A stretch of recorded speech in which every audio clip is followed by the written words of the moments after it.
এই কবরের পাশে থাকবি? ভয় লাগছে আমার। তুই আবার ভূতে বিশ্বাস করিস নাকি? এর মানুষ এমন লম্বা লাগছে কেন? ততদিন ওর শক্তি বাড়বে। আর মরা মানুষ আবার রান্না করবে কি করে? আমি চিরকাল এই ভূত হয়ে ঘুরতে পারছি না। লোকটা বেচারা বোবা হয়ে গেছে। ফুলকি মা, আর কাঁদিস না রে মা। এভাবে সারা রাত কাঁদলে যে শরীর ভেঙে যাবে।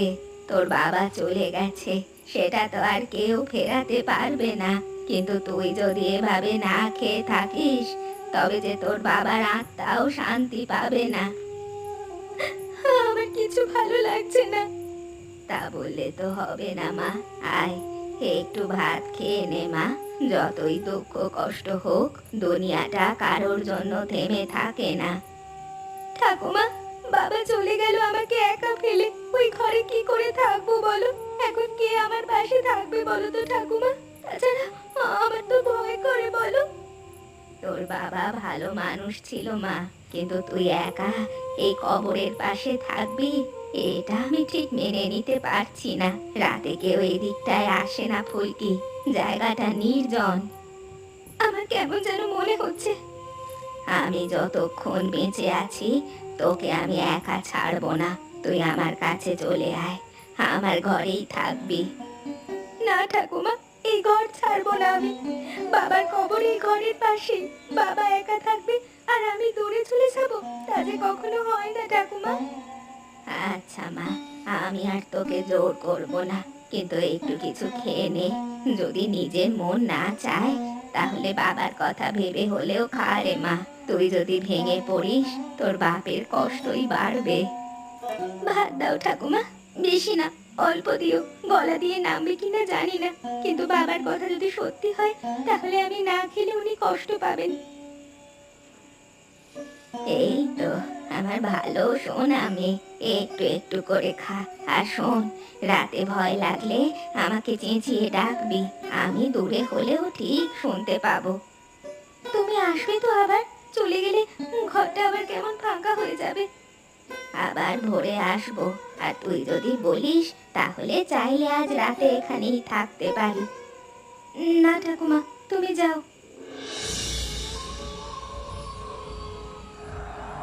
কে কে আছে ওখানে? ঠাকুমা, তুমি এসেছো নাকি? ও তো দাও না কেন? ভয় লাগছে আমার। এই যে ভাত ডালের গন্ধ আসছে দেখছি, কিন্তু কি করে হলো? উনুন তো জ্বালাইনি আমি। আর হাঁড়িও গরম কেন? এই শুকনো মাছ ভাজা, এই তো একদম বাবার মতো করে কাঁচা লঙ্কা দিয়ে ভাজা আছে। এটা কি বানালো? বাবা, বাবা, তুমি তুমি এসেছো এখানে? বজন, ওই মেয়েটার কথা শুনেছিস তো? হাসিমের মেয়ে কবরের পাশে একা থাকে। বাপ মরে গেছে, কেউ নেই ও দেখাশোনা করবে। কি বলতে চাইছো কি? তাহলে কালুদা ওকে তুলে নিয়ে শহরে পাঠাতে পারলে ভালো দাম পাওয়া যাবে। ছোট মেয়ে, তার উপরে একলা থাকে, কেউ খোঁজ টোজও নেবে না। এমন সুযোগ বারবার আসবে না। কালুদা, জায়গাটা কবরের পাশে। রাতে ওদিকে যেতে আমার গায়ের লোম খাড়া হয়ে যায়। লোকে বলে ওখানে ভূত প্রেতের আনাগোনা আছে। দেখ কি যে বলিস। দেখো, সত্যি বলছি, আমি খালি মনের জোরে বদমাশি করি, তো মরা মানুষের ঝামেলায় পড়তে চাই না। তুই আবার ভূতে বিশ্বাস করিস নাকি? ওসব গায়ের লোকের বানানো গল্প। মরা মানুষ কি ফিরে আসে পাগল? দেখ, ওই মেয়েটা একা থাকে, এতে ভালো সুযোগ আর কি চাই? তুমি ঠিক বলছো। হ্যাঁ, একদম আজকে রাতেই যাবি। ঝড় বৃষ্টি হচ্ছে, কেউ দেখতেও পাবে না। ঠিক আছে, তুমি বলছো যখন তো যাবো, কিন্তু কিছু গোলমাল বুঝতে পেলেই দৌড় দেব।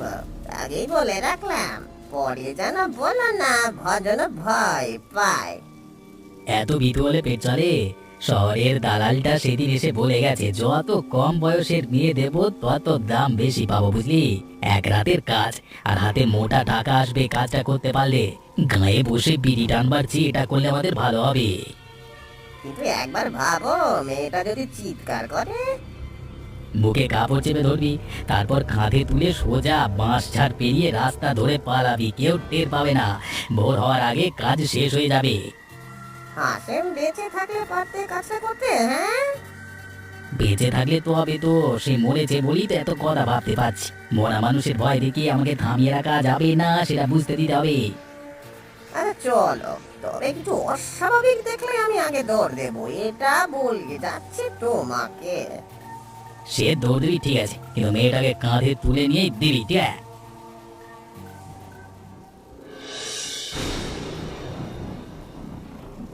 বজন, ওই তো ঘরটা দেখা যাচ্ছে রে। প্রদীপ নিভে গেছে, মেয়েটা নিশ্চয়ই ঘুমোচ্ছে। আস্তে আস্তে দরজা খুলে ঢুকবো, তারপর সুযোগ বুঝোর মুখে কাপড় চেপে ধরে তুলে নিয়ে আসবো 1 মিনিটের কাজ। কালুদা, দাঁড়া, ওটা কি গো? ওই কবরের ওপরে কে যেন দাঁড়িয়ে আছে, আমি ভুল দেখছি না তো? কে রে? কে ওখানে? মানুষ হলে সামনে আসা, ভয় দেখে লাভ নেই আমাদের। কাছে আসছে রে, এই দেখো, এই চোখ দুটো কেমন জ্বলছে। কালুদা, আমি বলেছিলাম না এই জায়গাটা ভালো না? চুপ কর, চুপ কর। কে তুই? উত্তর দে। আরে এর মানুষ এমন লম্বা দেখাচ্ছে কেন? শুনলে শুনলে কি গর্জন করলো, মাটি পর্যন্ত কেঁপে উঠলো। উপরওয়ালা বাঁচাও, আমি যাই কালুদা, আমি আর থাকবো না এখানে। ওরে বাবারে, এই ডালটা কোত্থেকে ভাঙলো? কে ভাঙলো এটা? না না না না, এটা ঠিক না, দৌড়ে পালা। ভূত ভূত, রক্ষা করো আমাদের। আমি বলেছিলাম মোরা বাপ মেয়েকে ছেড়ে যায়নি, ওরিয়া বাপ রে বাপ। পেছনে ফিরে তাকাস না, দৌড়া। কারা হোক যাই আসুক থামিস না, যা সামনে পারলে লাভ দে। আজকের মতো প্রাণ দিয়ে পালাতে পারি হলো।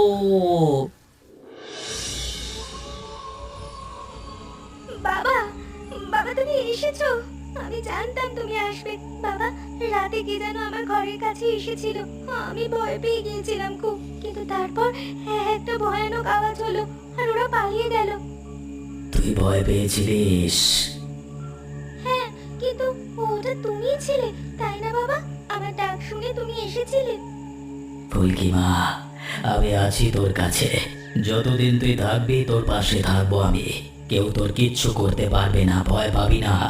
বাবা পাহারায় আছে তোর সব সময়, তুই শুধু মনটা শক্ত রাখ। বাবা, তোমার জন্য ভাত মাছ এনেছি আমি, তোমার পছন্দের শুকনো মাছ ভাজা। তুমিও খাও বাবা, তুমি তো খাওনি কতদিন। তুই যা এনেছিস দে, তোর এই টানেই তো আমি বাধা পড়ে আছি। তাহলে আমাকে ছেড়ে যেও না বাবা, তুমি না থাকলে এই দুনিয়ায় যে আমার জন্য আর কেউ নেই। ফতেমা বুড়ি ভালো মানুষ, তার কাছে যা। আমি রাতে তোর পাশে থাকবো, কিন্তু দিনের বেলায় তোর দেখা শুনবার জন্য কাউকে চাই। ফতেমা তোর রক্ষা করবে। বাবা, তোমায় ছেড়ে আমি যেতে পারবো না, তুমি আছো এখানে, আমিও এখানেই থাকবো। তোমার কবর ছেড়ে আমার যেতে ইচ্ছে করছে না। আমি চাই তুই বাঁচ, তোর লেখাপড়া হোক, তুই মানুষ হ, তাহলেই আমি শান্তি পাবো। সত্যি আত্মা আছে দেখতে পাচ্ছি। যদি কি বসে আনা যায় আমার কাছে, তবে আমার নাম সঙ্গে এখানে দাপট হবে। কিন্তু সবার আগে মেয়েটাকে সরাতে হবে, আর সেটা না পারলে আত্মা ধরা দেবে না। বাবা, বাবা তুমি কিছু বললে? কার যেন গলা শুনলাম। তুই পেছনে তাকাস না, চলে যা আর সাবধানে থাকিস মা।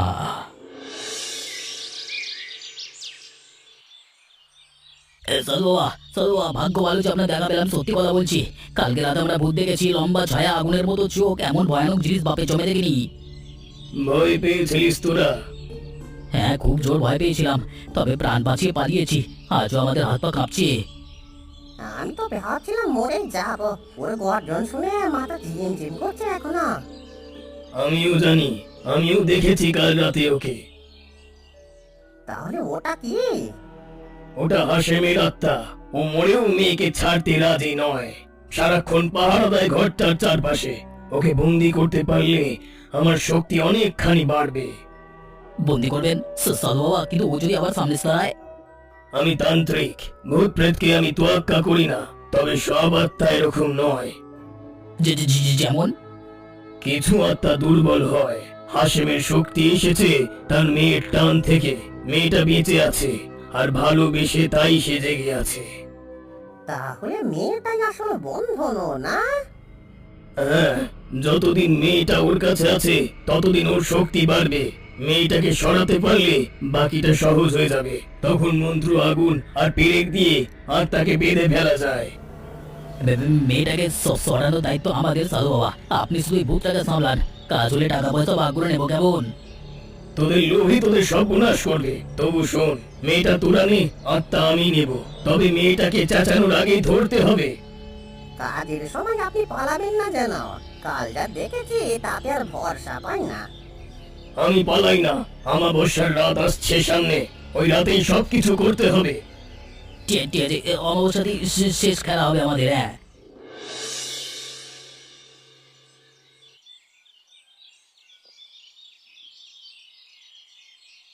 ফুলকি মা, খিচুড়ি এনেছি তোর জন্য, গরম গরম খা। কিন্তু মা, একটা কথা বলি, রাগ করিস না। গায়ে সবাই বলছে যে তোর ঘরে নাকি রাতে কেউ আসে, রান্না করে যায়। সেটা কি সত্যি মা, নাকি লোকে বাড়িয়ে বলছে? ঠাকুমা, সত্যি বলবো, রাতে উঠে দেখি রান্নাঘরে গরম ভাত, ডাল আর মাছ ভাজা রাখা, ঠিক যেন বাবা বানিয়ে গেছে। কাউকে দেখি না, কিন্তু আমি চিনি বাবার হাতের স্বাদ আমি পাই ঠাকুমা। কিন্তু তোর বাবা তো মারা গেছে, আর মরা মানুষ আবার রান্না করবে কি করে? সত্যি কথা বলতে আমার কিন্তু ভয় লাগছে। বাবা আমায় ভালোবাসে, তাই উনি সব পারেন। আর কাল রাতে কেউ এসেছিল, রাতে আমার ঘরে ঢুকতে বাবাই তাদের তাড়িয়ে দিয়েছে। বাবা আমায় বাঁচাচ্ছে ঠাকুমা, আমি নিজের চোখে না দেখলেও সব বুঝছি। হায় সর্বনাশ, কারা এসেছিল তোর ঘরে? কেন এসেছিল? ফুলকি, তুই একা থাকিস, এটা ঠিক হচ্ছে না। মানুষ আজকাল কেমন শয়তান হয়েছে তা তুই জানিস না। আমি বুঝেছি ঠাকুমা, তাই বাবা আজ কবরের পাশে এসে বলল তোমার কাছে আসতে। কিন্তু আমার যে মন মানে না, এই ঘর ছেড়ে গেলে মনে হয় বাবাকে ছেড়ে চলে যাচ্ছি।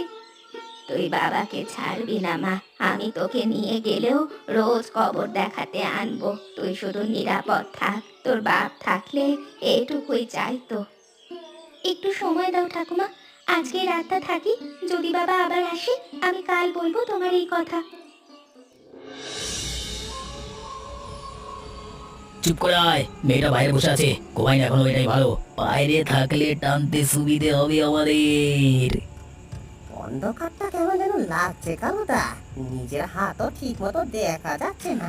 সাধু বাবা, এই আপনি শুরু করুন, না হলে আমাদের ভয় লাগবে। আমি মন্ত্র করছি, তোরা এগো, কেউ নাম ধরে ডাকবি না। হাসেম, শুনছিস? তুই যে বন্দি আছিস তা ভেঙে আমি তোকে উদ্ধার করব। চল চল, দেরি করিস না, মেয়েটার মুখটা চেপে ধর। ফুলকি, চেঁচাস না, চুপ চুপ। কালু, ভজন, বাবা, বাবা বাঁচাও। আরে, জপমালা ছিঁড়ে গেল কি করে? এই এই এই হাওয়া এলো কোথা থেকে? এত জোরে? কি আমার পা ধরে ডাকছে? ছাড় ছাড় বলছি, কে নিচে থেকে ধরলো আমাকে? ছাড়। সামনে গাছ ভেঙে পড়ে রাস্তা বন্ধ হয়ে গেল, বাঁচাও, আমি পালাবো। সাধু বাবা, আপনি কিছু করুন। এমন শক্তি এই আত্মার, একে বন্দি করা আমার সাধ্যের বাইরে।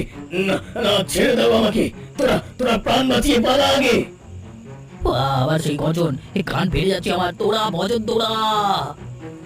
আমি আর কোনোদিন এদিকে আসবো না, মেয়েটাকে ছেড়ে দে, পালা, উড়ে পালা রে, ওরে বাবা গো, পালা পালা পালা পালা।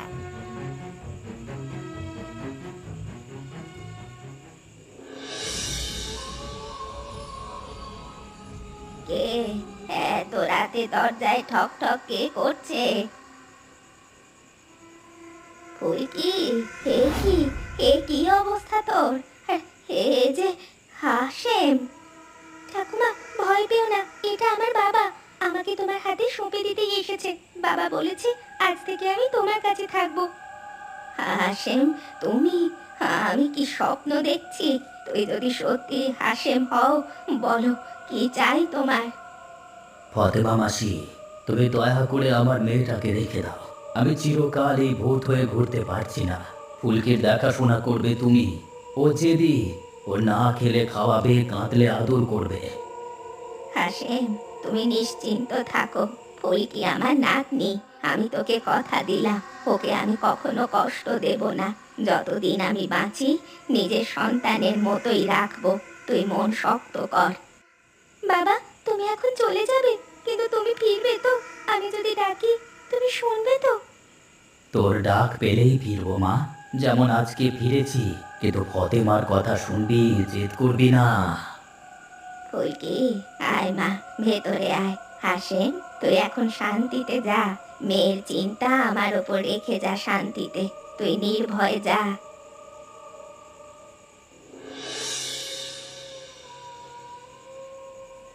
ঠাকুমা, খারাপ মানুষগুলো বাবাকে বন্দি করতে চেয়েছিল। একটা সাধু কি সব উল্টোপাল্টা সাধনা করছিল। আমি প্রথমে কিছু বুঝিনি, পরে দেখি অন্ধকার নড়ে উঠলো। আমি ভয় পেয়েছিলাম, কিন্তু বাবার নাম নিয়েই চিৎকার করেছি। তারপর সব পরিবর্তন হয়ে গেল, আবার সবাই ভয় পালালো। ভালোবাসার ডাকে কত কিছু হয়, আমরা কি আর সব বুঝি রে মা? তবে তোর মতো সাহসী মেয়ে এইটুকু বয়সে আমি আর কোথাও দেখিনি। আমি বাবাকে ভালোবাসি, তবে আমি এখন থেকে তোমার কাছেই থাকবো। কিন্তু কবর পাড়ের ওই ঘরটা আমি রাখবো, মাঝে মধ্যে যাব বাবার কবর দেখতে। তোর যা ইচ্ছে তাই করিস মা।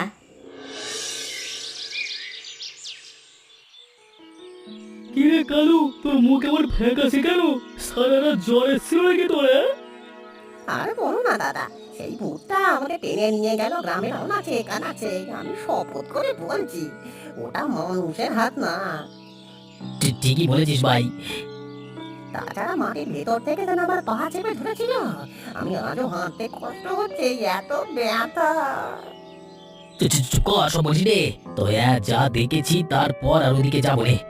সে মরেছে ঠিকই, কিন্তু ওর মেয়েকে জানিনি এখনো। ওর দিকে নজর দিতে গিয়ে উল্টে প্রাণ যাচ্ছিল আমাদের বাবা। এই ভৈরব সাধুর কি খবর? কালকে তো তাকে নিয়ে বড় বড় কথা শুনছিলাম।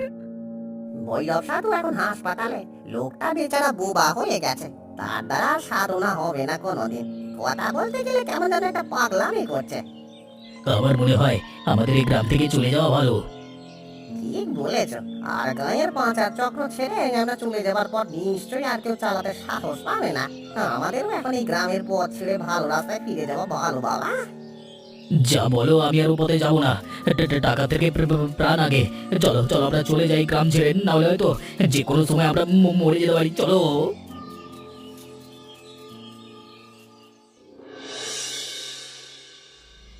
ফুলকি, এখন আর ওই জায়গায় গেলে ভয় করে তোর? তুই তো নিয়ম করে যাস। আমার মন মাঝে মাঝে ভয় ভয় করে, কিন্তু তোকে দেখে আবার শান্তি পাই। করে না ঠাকুমা, বাবা সেখানে আর নেই। তিনি এখন ওপরওয়ালার কাছে। আমি শুধু কবরটায় যাই। মনে হয় এসব করলে আমার মন ঠিক থাকে। ভয় এক সময় ছিল, এখন সব ঠিক হয়ে গেছে। তা তো বটে মা, বাবা থাকলে আজ তোকে দেখে কত খুশি না হতো, কারণ তুই সত্যিই বদলে গেছিস। এই সব হয়েছে তোমার জন্য ঠাকুমা। তোমার জন্যই আমি রান্না শিখেছি, তার সাথে সাথে পড়াশোনা শিখেছি, আর আমার উন্নতি হয়েছে। এখন থেকে তোকে গ্রামের মানুষের কথা ভাবতে হবে। আমি ভেবেছি যে আমি পড়াশোনা শিখে গ্রামের মানুষের উন্নতির কথা, তাদের শিক্ষা স্বাস্থ্যের কথা ভাববো। কাউকে তো এগিয়ে আসতেই হবে গ্রামের ভালো করার জন্য, আর তুই সেটা পারবি আমি জানি। ওই শয়তান লোকগুলো গ্রাম ছেড়ে চলে গেছে সারা জীবনের জন্য। যদি নিজেরা না যেত, তাহলে গ্রামের মানুষেরা ধরে মেরে গ্রাম থেকে তাড়িয়ে দিত, কারণ সবাই সব কিছু বুঝে গিয়েছিল। গ্রামের মেয়ে পাচার চক্রটাও বন্ধ হয়ে গেছে, আর এটা হয়েছে শুধুমাত্র আমার বাবার জন্য। এই গ্রামে যাতে আর কোনোদিন কোনো খারাপ কাজ না হয়, তার জন্য আমাদেরই এগিয়ে আসতে হবে। আর আমাদের পাশে দাঁড়াতে হবে তোমাদেরকেই। তোমরা বলতে পারবে আমার মৃত বাবাকে আমি প্রথম কোথায় দেখেছিলাম, বা কিভাবে বুঝেছিলাম আমার বাবা ভূত হয়ে ফিরে আসছে? উত্তরটা কিন্তু তোমরা কমেন্ট করে জানিও।